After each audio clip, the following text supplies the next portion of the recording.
მოგესალმებით მეგობრებო. ეს თეთრი კარავია და მე მსახიობი ეკა ჩხეიძე გახლავართ.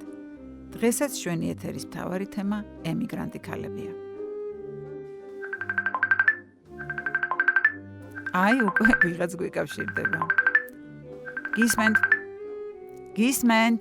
გაგვეცანით თუ შეიძლება საიდან ხართ, რამდენი წლით ბრძანდებით? მოგესალმებით. მე მქვია ანა მარია, ვარ 32 წლის და ამერიკის შეერთებული შტატებიდან გიკავშირდებით, კერძოდ ფლორიდიდან. ხშირად ვუსმენ თეთრ კარავს და ძალიან მომწონს თქვენი გადაცემა. ამას წინათ სკოლის პედაგოგები საუბრობდნენ და წუხდნენ, რომ ლიტერატურას წიგნებში აღარ კითხულობს ახლანდელი თაობაო. დედაჩემის მონაყოლიც მახსოვს 90-იან წლებში სანთლის შუქსაც რომ კითხულობდნენ, ვისაც კითხვა უყვარდა. მე მაინც მგონია, რომ დროსთან ერთად მოგვიწევს რაღაცეებთან შეგუება. მე პატარაობიდან შემაყვარეს კითხვა, 14 წელია რაც ამერიკაში ვცხოვრობ და რამე ახალი ქართული რომანი დაიდება თუ არა, რომელიმე საიტზე, მაშინვე ვყიდულობ.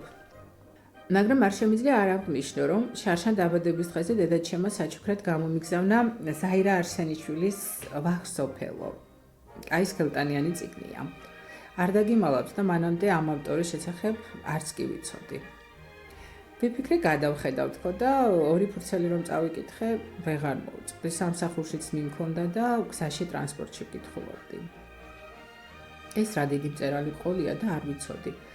ყველა ემიგრანტს ვურჩევ რომ წაიკითხოს, უკვე დევს ქართულ საიტებზე. იცით პირველ რიგში რატომ კითხულობ ქართულ ლიტერატურას, მაშინვე ჩემ სამშობლოში მაბრუნებს. ბავშვობის სუნებსაც კი საიდანღაც შევიგრძნობ ხოლმე და რაც მთავარია, რა იყო ჩემი მთავარი სათქმელი. ზაირა არსენიშვილის ვახსოფელო ერთადერთი ნამდვილი წიგნია ჩემს სახლში. ხელში რომ დაიჭერ, გადაფუცლავ და როგორც ყველაზე ძვირფასი რელიქვია, თავთან მიდევს თაროზე. რა თქმა უნდა, წიგნს ისეთი ენერგეტიკა აქვს, რასაც ვერაფერი შეცვლის, მაგრამ დროს თავისი მოაქვს. ახლა გემშვიდობებით, ყველანი ძალიან მიყვარხართ. დიდი მადლობა.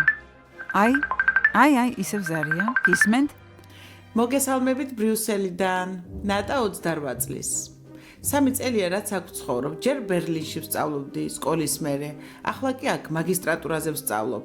მეც ძალიან მიყვარს ლიტერატურა, მაგრამ დროის უქონლობის გამო დიდი ხანია რაც აუდიო წიგნებზე გადავედი.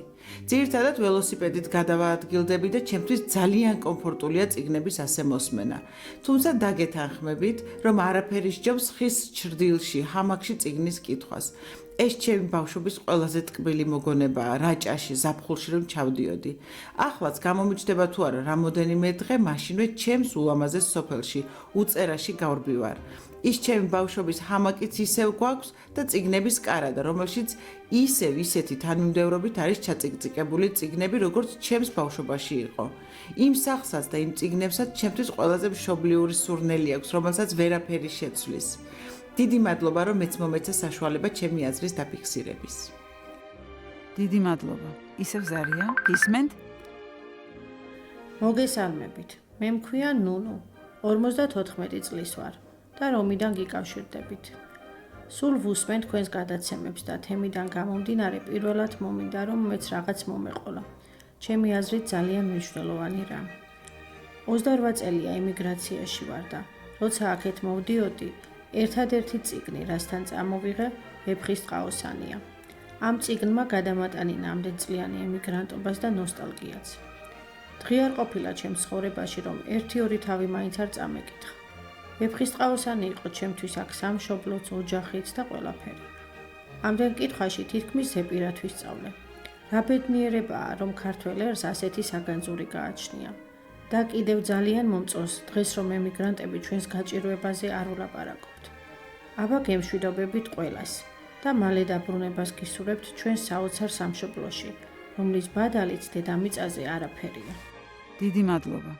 ძვირფასო მეგობრებო, ჩვენი საეთერო დრო ამოიწურა და მე ისევ ერთი კვირით გემშვიდობებით. მომავალ შეხვედრამდე. ველოდებით თქვენს წერილებს თეთრ კარავში.